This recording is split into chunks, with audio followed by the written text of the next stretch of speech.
when I sit back, there we go. Zooms out.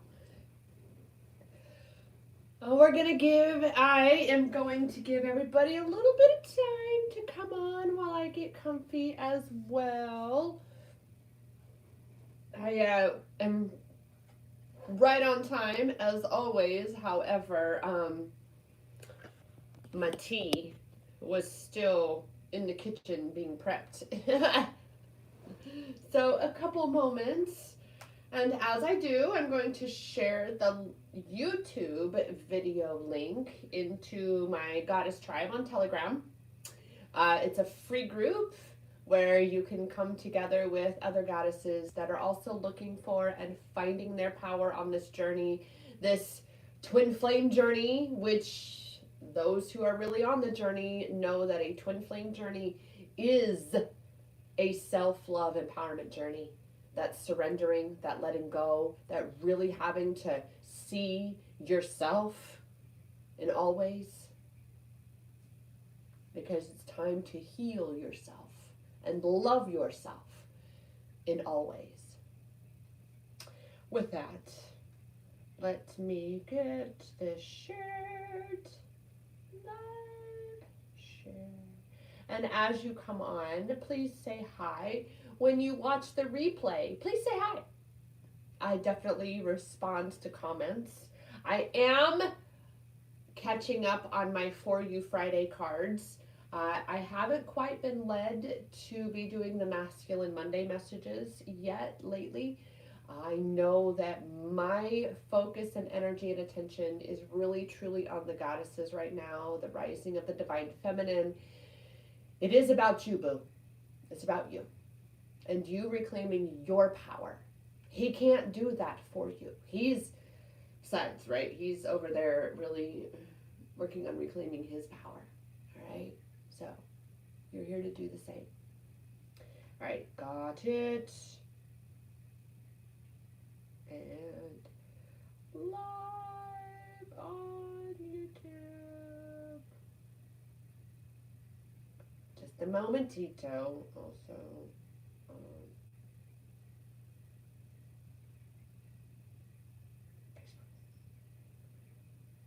okay. Paste. There it is. What? Okay. Knew what I typed something. I'm in the Goddess Tribe for a moment. Apologies. I'm like, what? I typed something? I was sharing the link to the YouTube video here that will, and I'm still figuring this out, even though obviously it's a public live stream, it auto reverts back to a private video once I sign off. So it takes a moment. I usually have to remind myself, go, turn back on the video to public. So with that, let's get started officially. My name is Rochelle, and welcome if you are new to my channel, my page, my feed, my world. Welcome to it. I am a self-love empowerment coach who was divinely led to create empowerment experiences, my coaching business.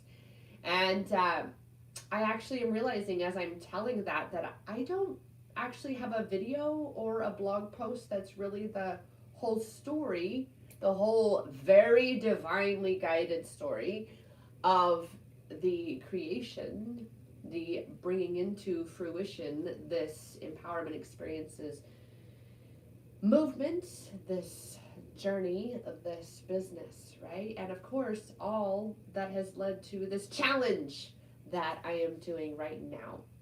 All right. And it is a perpetual challenge.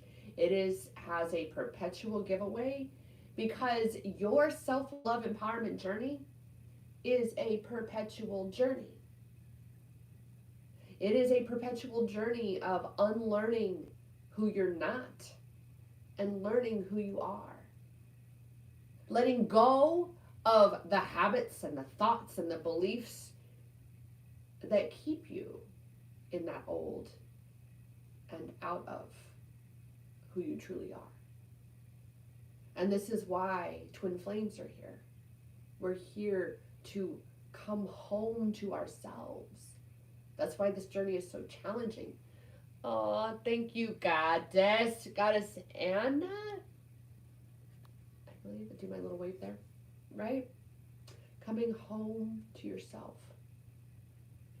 Because if your twin flame is you in another vessel, in another spacesuit, then of course, you coming home to you, you reconnecting with who you truly are, that space and energy within you, then you also connect with your twin flame. However, in a very physical-based reality, and I use that term loosely, reality, right? In a physical-based realm, experience, shall we call it, it is ruled by the ego, right? And we get attached by ways of the ego. Can you ask? Of course you can ask a question, Goddess. I love it. Hello, Goddess Sybil.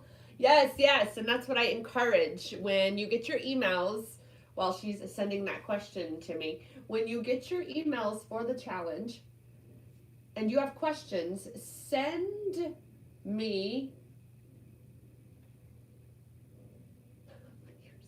Is a large shirt too big for you? It's not on topic though. Hi, you're so funny, Sybil. It just depends. A large is fairly large for me. I suppose in my mind, because of my girl Jess, my soul sister Jess, now we're kind of again off topic, but it's all good. Squirrel, I love squirrels, right? I do have a thing that I like to do with my shirts where I cut the collar out, and so I'll wear like a color tank top that coordinates with it. So it ends up being like a funky kind of look. So, you know, I can make it a little more like I can be creative with it or something. But a large shirt, I'm sure. It'll make do. A small, yeah, exactly. That's fine. Yeah, I'll do something. Yeah, because it's not that I don't wear t-shirts. I do like my saris and stuff, but I do like t-shirts.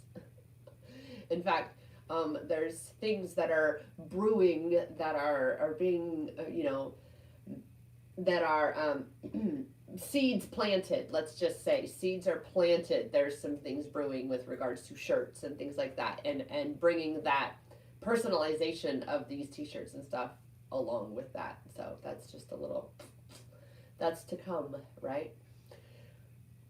Okay, it's Care Bears. Oh my God, you got me, girl. So I could totally be matching like tank top thing, make it, yeah, okay. I knew that. I'm like, I'm knowing you got something up your sleeve, Goddess.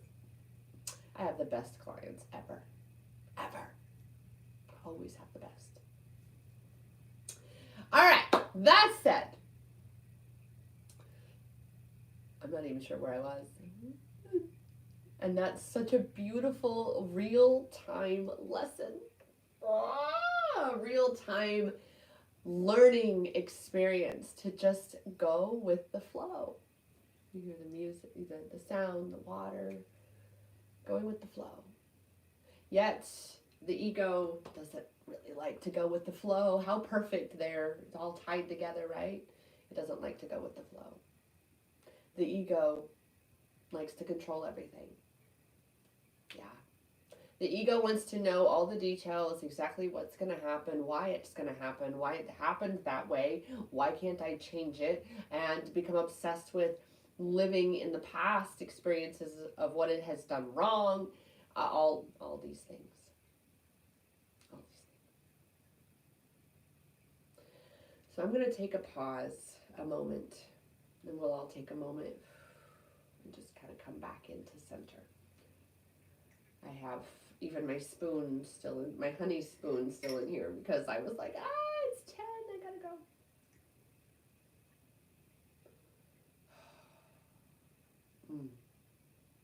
This is how you savor a cup of tea. I'm just saying.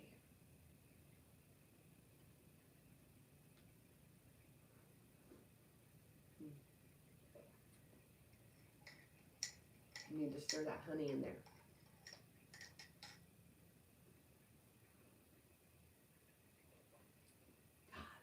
There it is. Just enough.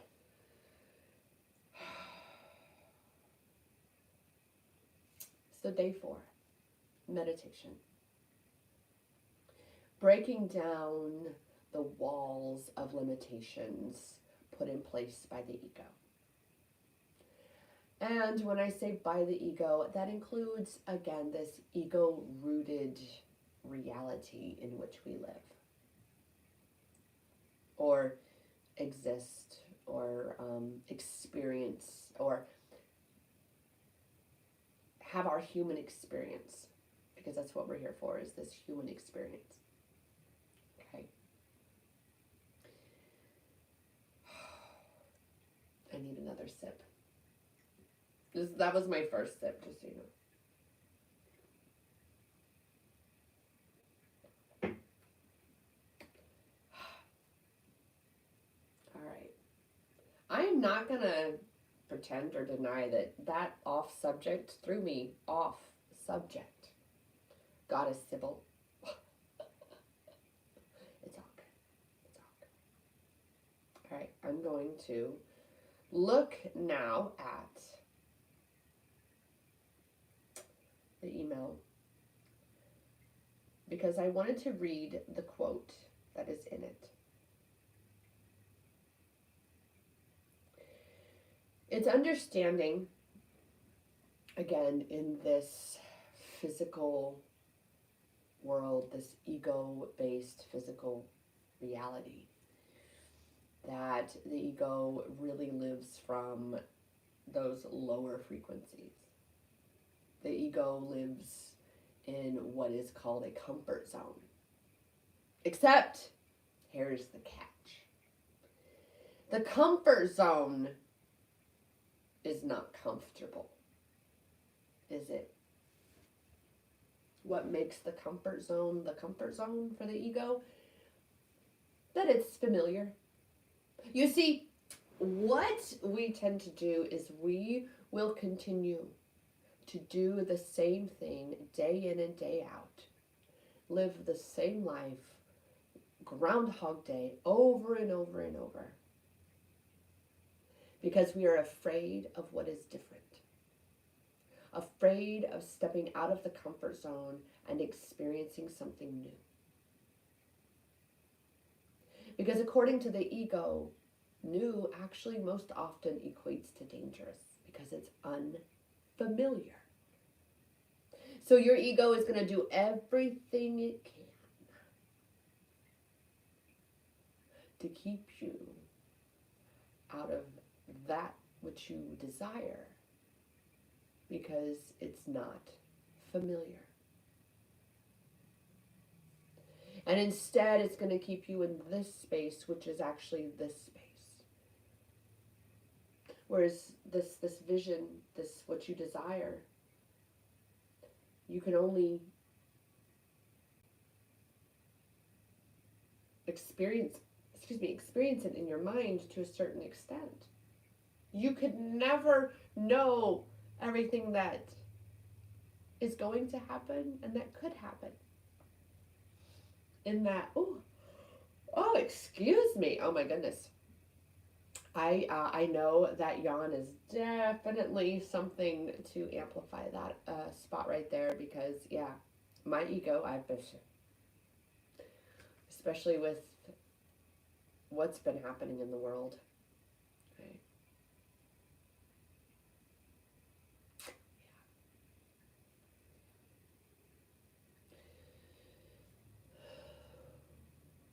So we have to let go, and this is also that twin flame journey, that surrendering, the letting go You see so many gurus,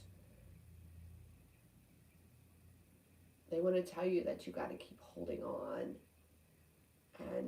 and clinging to that vision, clinging to union, that physical union, yet that's an attachment.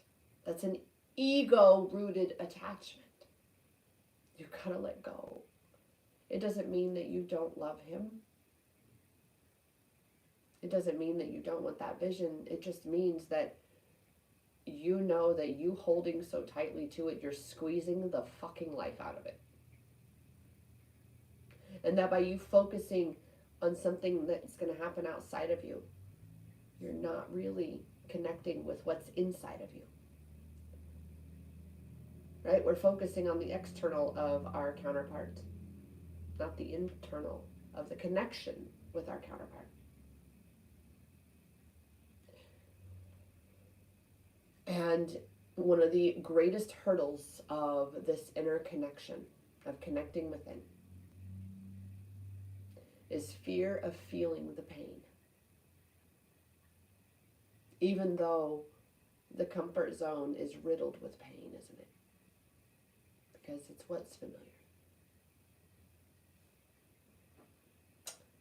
I remember when I first read this quote, it blew my mind. Many of us spend our whole lives running from feeling with the mistaken belief that we cannot bear the pain. But we have already borne the pain.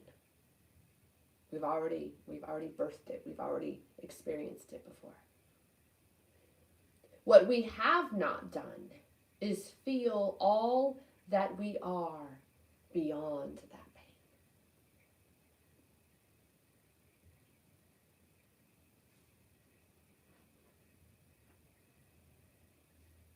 It's that trial by fire.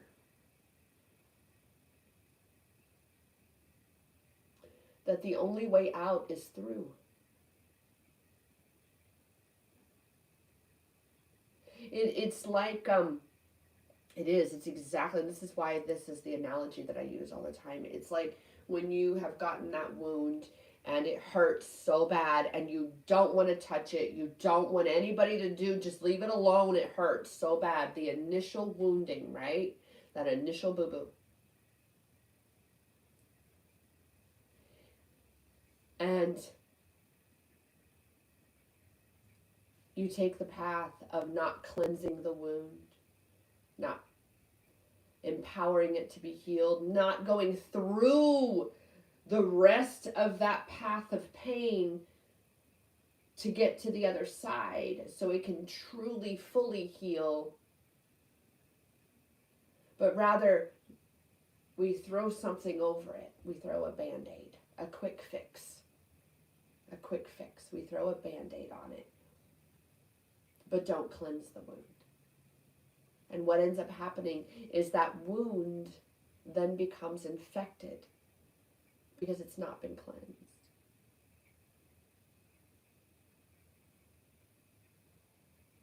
And then it's going to hurt so much worse. So much more.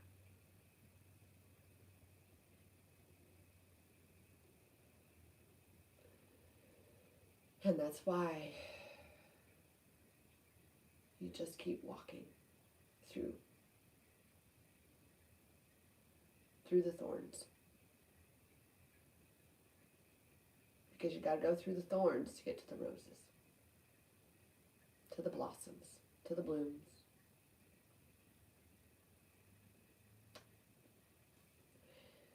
And that means to, again, be taking back your power from all of the things that are going to tell you to not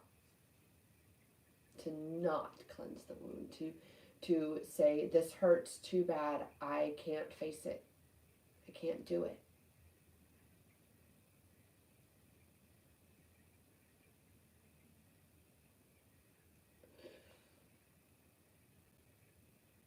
eventually you do have to do it.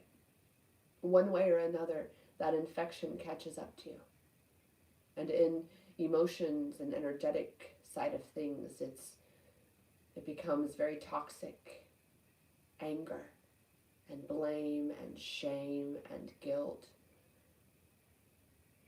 And all of that is what creates dis-ease in the body. Imagine all of that toxicity, all of that blame and shame and guilt from that wounding. That's like a cancer inside your body. And you've got to break that down. You've got to come back to yourself. And how do we do that? Now that we've taken this whole long, wonderful journey here. Through meditation. Meditation is the most powerful tool that any light worker, any starseed, any twin flame can utilize. Because through meditation, that's where you really amplify the connection.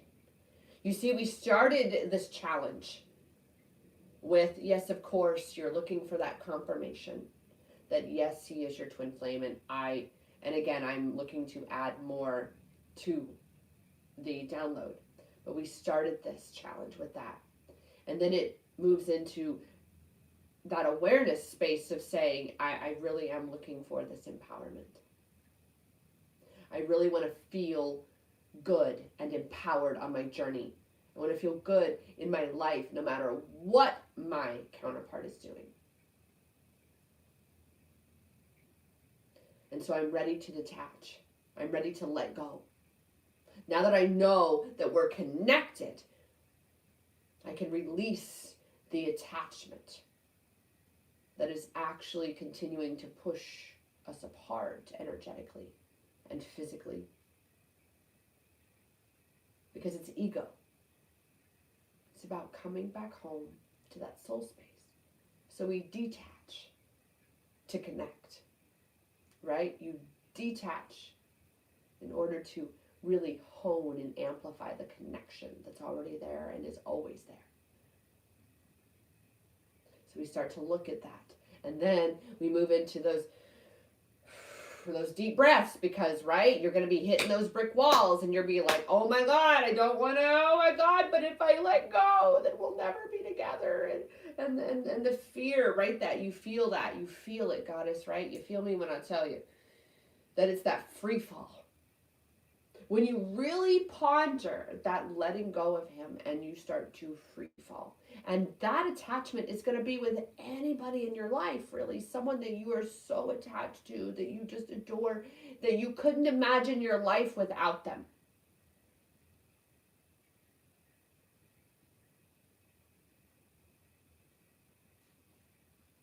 And that's why we move in to the CSP practice, the breath work, and then that deeper layer. You've kind of started to learn to self-soothe and be really aware of your state of being and that attachment and that start to recognize that energy going on. And then you get into meditation. That's that complete surrender, right? That is where you are. And I tend to like to do a lot of my meditations like laying on my massage table. I like to lay down because then even the tension, any body memory that I have, the tension and such, tightness, it has to work extra hard to do that. And it's a lot easier for me to let go and relax when I'm just laying down. All right. And in day 4 of the challenge of the emails, that's telling me that I'm going to be doing this meditation after this live. I have done this meditation countless times. I couldn't begin to tell you how many times I've done this meditation. It is, and that is exactly why it is the guided meditation that I chose for today. Here is the thing also about meditation, especially if you're new to it, which I feel a lot of twin flames, if you're aware that you're a twin flame goddess, then you're aware and practiced to a certain extent in meditation, right? But for those who maybe newer to the idea or may not have a real clarified grasp in terms of their mind and, you know, allowing it to be easier for yourself, is that so often what the mind does, right? The ego, the overthinking, right? The comfort zone, it doesn't want to relinquish its power, which means it certainly isn't going to be a fan of meditation. That surrendering, that letting go. That it's going to say, oh, my mind won't stop working. I can't get it to be quiet. Meditation doesn't work for me. I'm not able to quiet my mind. I can't do it.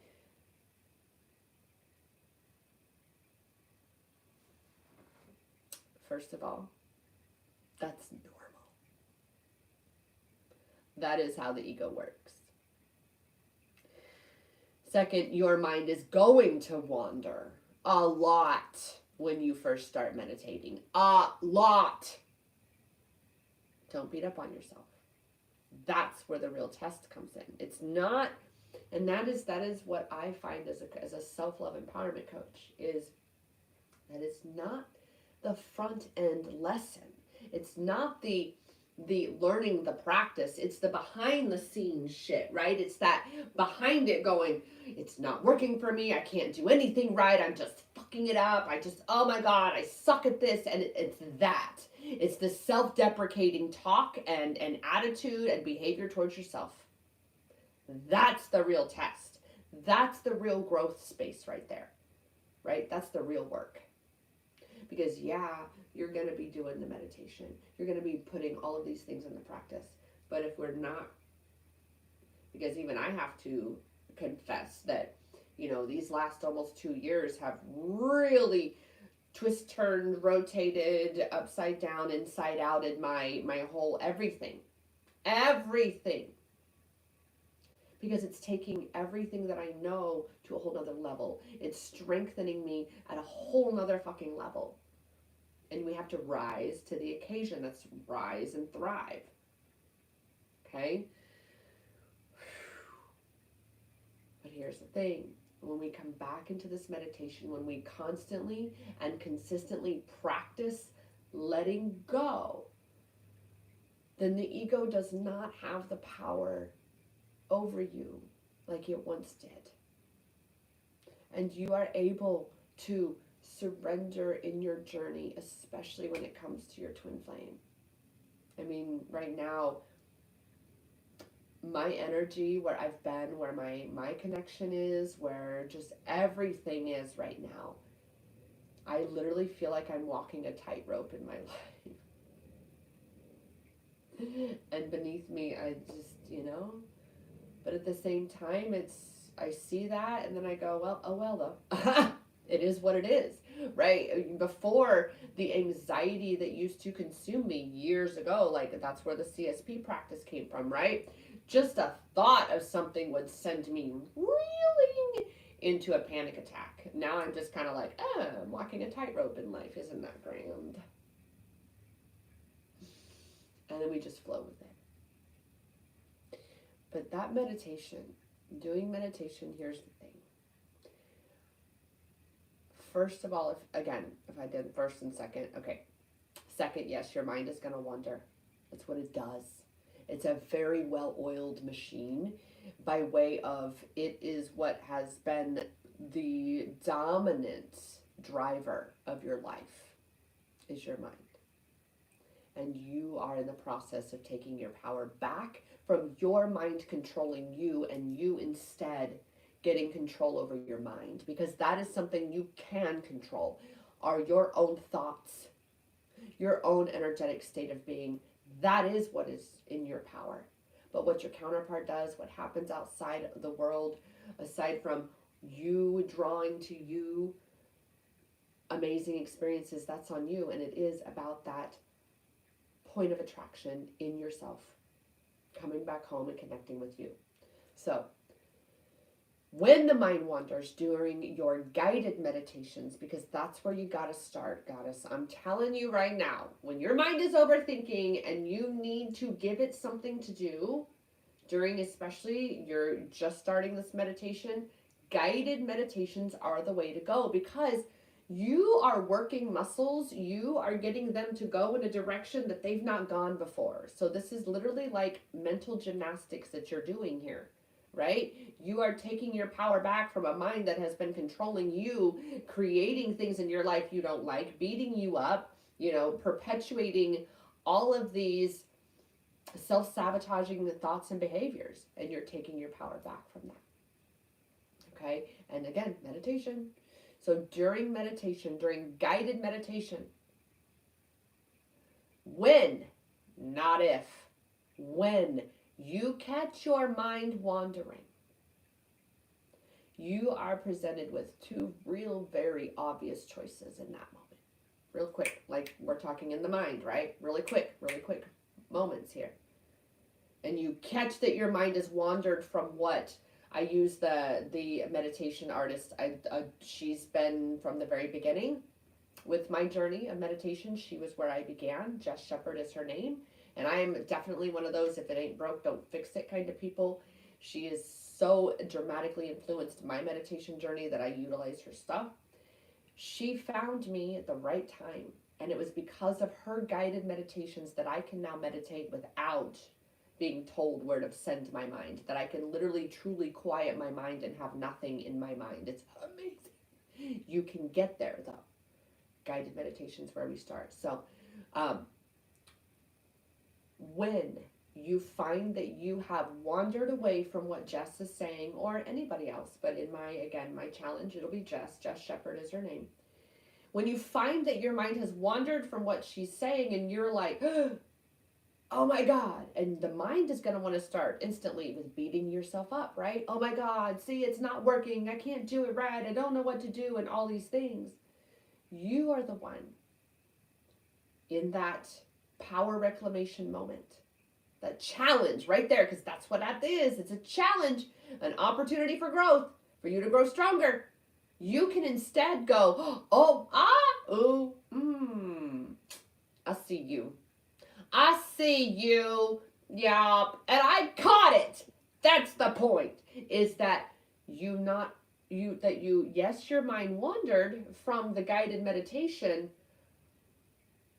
but you're bringing it back around, and you're going to celebrate instead of beat yourself up, right? You're going to celebrate in that moment and go, oh, I caught it. I caught myself. I caught my mind wandering. Back to it, and just pick right up, right where you are in the guided meditation. Because the key is, that's what all of these days are about, is that you're going to be taking these practices and incorporating them into your life. So you're going to be doing these guided meditations, this one, and I'm sure countless others. You're going to be doing these guided meditations. So don't continue down that path of self-sabotage and go, see, I knew it wasn't going to work, just forget it, and then turn it off and not even do it. That's what the ego wants. That's the ego winning. Don't let her win, right? Because she's keeping you in this box and you're tired of being in that fucking box. So you got to get out of it. That means you got to do it different. So when, not if, you catch your mind wandering doing a guided meditation, you just loop it right back and be like, no, come on. Just like you're guiding a horse, you're guiding an animal of some kind, right? You're guiding it back to the meditation, back to the words, and you pick up, and you have yourself a little celebration that, oh, I caught it, and I brought it back. I caught it, and I brought it back. That is something that way back when I shifted from that mindset, or shifted from the old mindset to this mindset of, I'm celebrating that the awareness is there. Because remember, awareness is where it all begins. Awareness is where you begin to take your power back, truly. Right? And meditation definitely supports you in amplifying awareness. It increases your sensitivity. It amplifies your connection with your power, with source, with your divine counterpart. All of these things and so much more. Do you do you gain benefits by meditation? lower stress, lower anxiety. Yeah. So with that, now that it's been a very interesting morning. It is the very last day of the year. I want to applaud everybody. You made it! Take a bow, take a bow, take a bow. You made it through 2021. You have made it through one more year of the great awakening, of this massive, incredible shift that we are all in the midst of right now, where the old world is crumbling right before our very eyes. And we are here to rise up the new earth, completely different than the way it has been. But that change has to begin with it. No more dictatorial governmental methods. It is about recognizing the power within yourself, that you are a sovereign being with the inalienable right, free will to create whatever you desire to create for your life, without someone else telling you what you can and cannot do, who you can and cannot be, and how priceless, amazing, and divine that you truly are.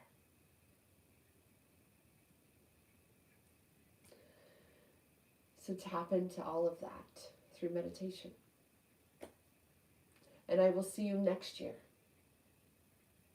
year number 3, as we continue our ascension journey.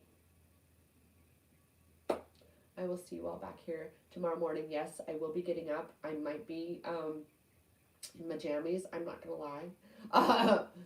Because I am ringing in the new year out at a bonfire.